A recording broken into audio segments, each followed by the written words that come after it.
नमस्कार मित्रांनो, आज आपण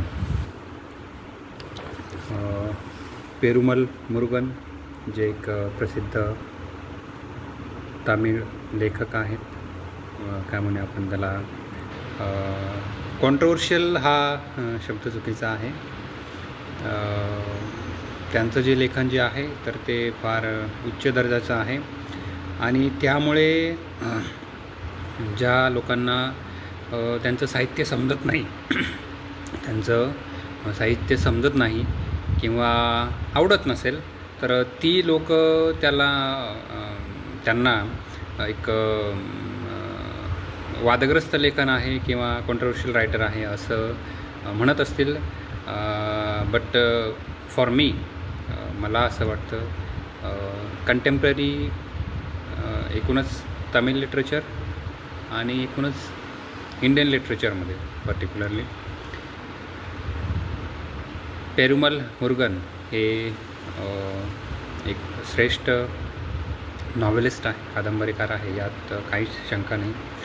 त्यांचं जे एक काय म्हणूया गाजलेलंची एक कादंबरी आहे, 1 पार्ट वुमन, तर त्या कादंबरीविषयी ती वाचल्यानंतर मला जे वाटलं किंवा मनात जे विचार आले तर ते मी तुमच्यासोबत मला ते शेअर करावेसे वाटत आहे किंवा सांगावेसे वाटत आहे. ही जी गोष्ट आहे तर ती पर्टिक्युलरली एक काय म्हणूया एक विवाहित कपल आहे, जोडपं आहे आणि त्या व्यक्तीचं नाव आहे काली आणि त्याच्या पत्नीचं नाव आहे पोन्ना. तर छान आनंदी त्यांचं आयुष्य सुरू आहे. लग्नाला साधारण 12 वर्षापेक्षा जास्त काळ झालेला आहे आणि सगळं व्यवस्थित आहे. त्यांचं एकमेकांवर नितांत प्रेम आहे. त्यांचं दैनंदिन शेतीचं जे काम आहे तर ती दोघं ते करत असतात. आता ह्या नॉवेलला बरेच शेड्स आहेत, तर हळूहळू आपण ते बघूया. पण जो कन्फ्लिक्ट आहे नॉवेलमधला तर तो असा आहे की पोन्ना आणि काली जे आहेत तर त्यांना मूल नाही आणि यामुळे ते दोघंही दुःखित आहेत. पण त्यांच्यासोबत पोन्नाची जी आई आहे किंवा तिच्या माहेरकडची लोक आणि काली जो आहे, कालीची आई आहे, तर तीसुद्धा त्यामुळे काय म्हणूया एक सल आहे त्यांना की मूल नाही. दुर्दैवाने काली जो आहे तर त्याचे जे वडील आहे तर तो खूप लहान होता तेव्हाच ते त्यामुळे एक्सपायर झालेले आहे. त्यामुळे कालीची जी आई आहे तर तिने त्याला मोठं केलेलं आहे आणि तिला आता अपेक्षा आहे की लवकरच तिला एखादा नातू व्हावा, जेणेकरून तिला त्याच्यासोबत खेळता येईल किंवा इतरांना दाखवता येईल की हा माझा नातू आहे. तर आता ह्या अशा परिस्थितीमध्ये की सर्व त्यांचे जे काय म्हणूया प्रयत्न आहे तर ते एक एक करून ते संपत चाललेले आहे मूल होण्यासाठी. आणि हे जे प्रयत्न आहे तर यात पर्टिक्युलरली नवस आहे, एखादा जे देवस्थान आहे तिथे जाऊन एखादा नवस पूर्ण करणे किंवा उपवास धरणे, तर अशा प्रकारचे जे काय म्हणूया एक कल्चरल किंवा रिलिजियस जे एफर्ट्स आहे, वेज आहे, तर ते सर्व वापरण्याचं त्यांचं सुरू आहे किंवा बरेचसे वापरून झालेले आहे. आणि या सर्व जेव्हा ही गोष्ट घडत आहे तर त्याच्यामध्ये एक प्रमुख जो उत्सव आहे त्या भागामध्ये होणारा आणि ह्या उत्सवाविषयी जेव्हा आपण वाचतोय कादंबरीमध्ये तर मला एक गोष्ट जी फार आवडली लेखकाची, तर त्याने इतक्या मायन्यूटली बारीकपणे त्या सर्व तिथली जी उत्सव आहेत, पर्टिक्युलरली यात्रा असेल किंवा त्यातील घडणाऱ्या ज्या गोष्टी आहेत तर त्या इतक्या मायन्यूटली किंवा सूक्ष्मपणे टिपलेल्या आहेत की आपल्याला ते वाचताना असं जाणवतं की आपण त्या यात्रेमध्ये उभं आहोत आणि आपण तिथं फिरत आहोत की काय. तर ती जी यात्रा जी आहे तर त्या यात्रेमध्ये सर्वजण जात असतात. तो उत्सव ते साजरा वगैरे करत असतात. त्या यात्रेचं एक खास वैशिष्ट्य आपण ज्याला म्हणूया, वैशिष्ट्य म्हटल्यापेक्षा आपण त्याला काय म्हणूया की एक अशी ती प्रथा आहे. आता प्रथा किंवा परंपरा याविषयी माझं वैयक्तिक मत जरा वेगळं आहे. म्हणजे एखादा जो शब्द आहे तर त्याच्या आपण खूप साऱ्या व्याख्या बनवू शकतो. पण मी ज्या अंगाने एखादी प्रथा किंवा परंपरा याकडे बघतो तर त्याचा असा अर्थ होतो की प्रथा किंवा परंपरा म्हणजे व्यक्ती स्वातंत्र्य जे आहे तर त्याच्या विरुद्धार्थी असलेला शब्द आहे. जी एखादी गोष्ट आपल्याला असं वाटतं की आपल्याला ती करायची आहे कारण ती माझ्या व्यक्ती स्वातंत्र्याच्या आतमध्ये येते, मला ती स्वातंत्र्य आहे. पण तिथे एखादी परंपरा एखादी आडकाठी म्हणून उभी राहते किंवा संस्कृतीचा धाक आपल्याला दाखवला जातो की नाही हे असं काही तुम्ही करू शकत नाही कारण आपली परंपरा आहे. त्यामुळे या अर्थाने मला असं वाटतं की परंपरा ही व्यक्ती स्वातंत्र्याला मारक आहे किंवा त्याच्या ती अगदीच विरुद्ध जाणारी गोष्ट आहे. कदाचित चांगल्या काही परंपरा असतीलही, त्याबद्दल दुमत नाही, त्या आपण चालू ठेवायला हव्या किंवा त्यांच्याविषयी मला एक चांगली भावना आहेच. पण आता हा जो उत्सव आहे त्यांच्या भागामध्ये होणारा त्यातली महत्त्वाची जी एक परंपरा आहे तर ती परंपरा अशी आहे की जी एखादी स्त्री आहे तिला मूल होत नाही, बराच काळ झाला आणि तिला मूल होत नाही, तर त्या स्त्रीला त्या उत्सवाच्या रात्री तिथं काय म्हणूया व्यवस्थित शृंगार करून पाठवण्यात येतं. आणि त्या उत्सवाच्या रात्री तिथे एखादा जो अनोखी पुरुष असेल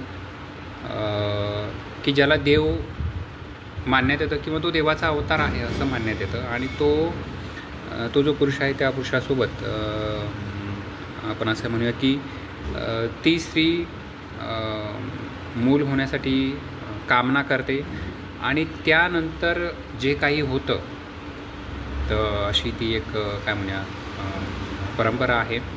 आता ह्या गोष्टीसाठी काली आणि पोन्ना ही दोघंही तयार नाही आहे. कारण महत्त्वाचं कारण असं आहे त्यामध्ये की त्यांना जरी मूल हवं आहे पण ते इतक्या चुकीच्या प्रकारे हवं आहे तर यासाठी ती दोघंही मानसिकदृष्ट्या तयार नाही आहे. आणि मग त्यांना तयार कसं करावं यासाठी दोघांच्याही घरातली जी लोकं आहेत तर ती एक असा काय म्हणूया त्याला एक कट कारस्थान रचतात, कुटील डाव रचतात. कारण तो काही चांगला नाही आहे. ॲट द एंड आपल्याला लक्षात येईल की त्याचे कॉन्सिक्वेन्स काय झालेले आहेत, परिणाम काय झालेले आहेत. हा काली जो आहे तर कालीचा जो काय म्हणूया म्हणजे पोन्नाचा जो भाऊ आहे तो मुथ्थू आणि काली ही चांगले मित्र आहेत. तो मुथ्थू सांगतो कालीला की आपण कुठेतरी फिरायला जाऊया आणि उत्सवाच्या दिवशीची गोष्ट आहे. त्याला तो फिरायला सोबत नेतो. तिकडे त्याला काय म्हणूया खूपच जास्त प्रमाणात तो त्याला दारू पाजतो आणि त्याची शुद्ध हरपते. तिथेच त्याला झोप वगैरे लागते. आणि इकडं पोन्ना जी आहे, पोन्नाला सर्वजण असं सांगतात की कालीची सहमती आहे, काली तयार आहे तुला त्या उत्सवाच्या रात्री पाठवण्यासाठी. कारण तिथं देव येतील किंवा देव अवतारी एखादा पुरुष येईल आणि त्याच्याकडून तुला प्रसाद रूपाने तुला मुलगा मिळेल. तर असा तो एक अतिशय चुकीचा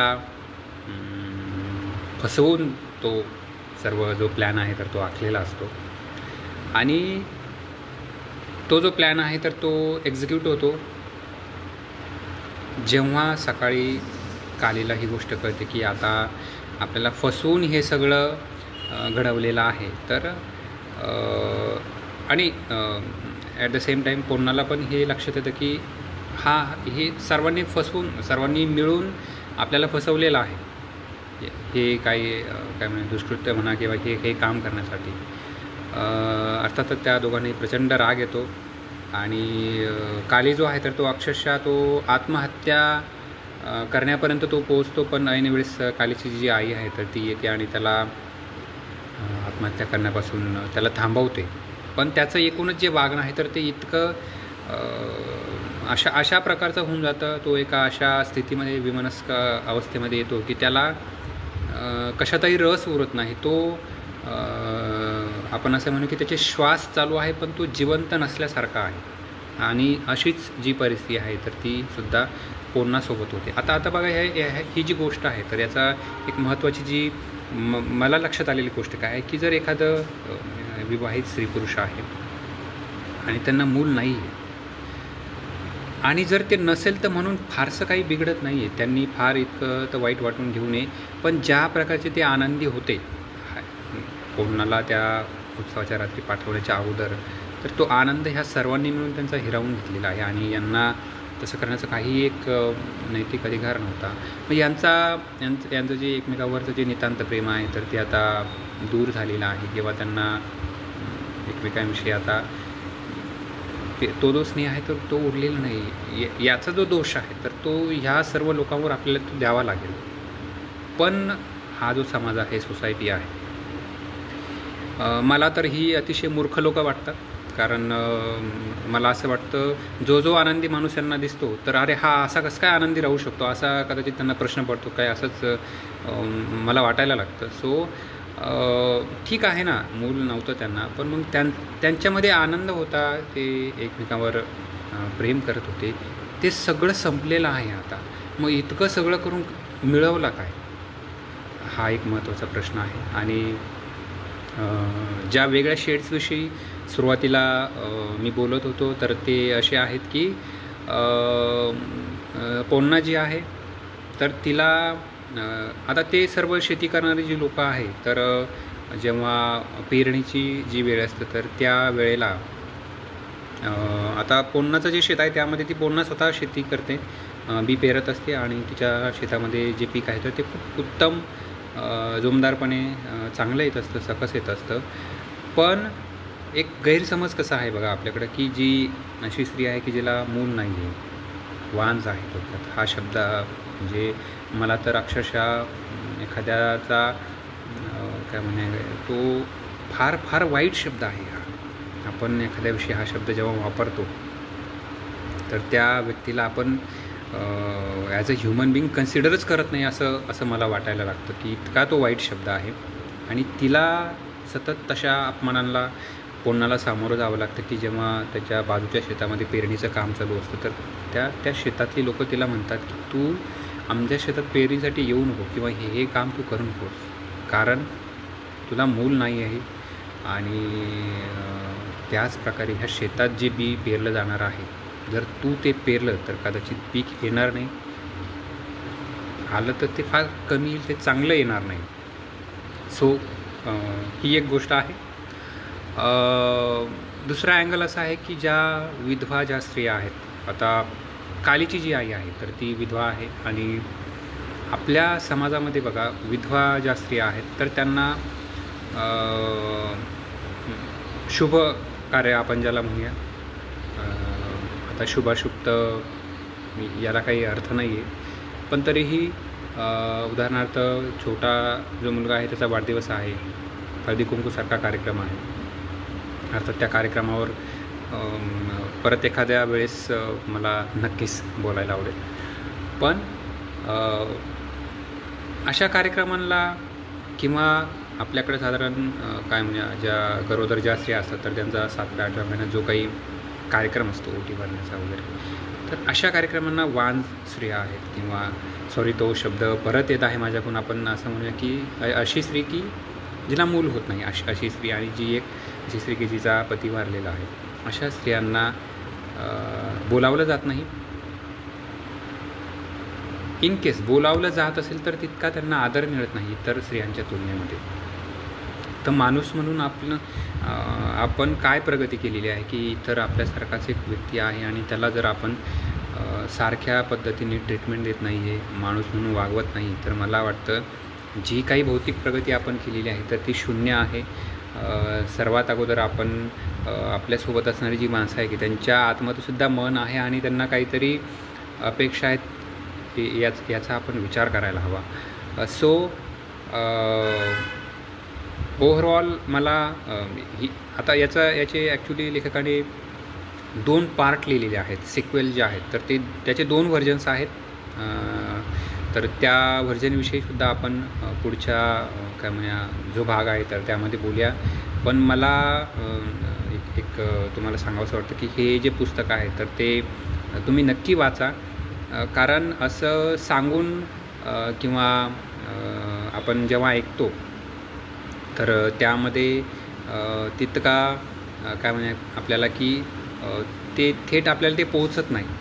तुम्ही पर्टिक्युलरली जेव्हा ते पुस्तक हातामध्ये घ्याल आणि जेव्हा तुम्ही वाचत असाल तर त्यावेळेसच्या तुमच्या भावना ज्या आहेत, तुमचे जे विचार आहेत ते फार वेगळे असतील. आणि पुस्तक जेव्हा संपणार आहे तर त्यावेळेस तुम्ही ज्या एका विचारांच्या जेव्हा एका शिखरावर जाल तर मला असं वाटतं तो जो अनुभव आहे तर तो सर्वात सुंदर असेल. कारण पुस्तकातून शिकण्यासारखं काय आहे मला वाटतं हे असं शब्दात सांगता येणार नाही. जेव्हा तुम्ही ते पुस्तक वाचता तेव्हाच ते लक्षात येतं. So thank you.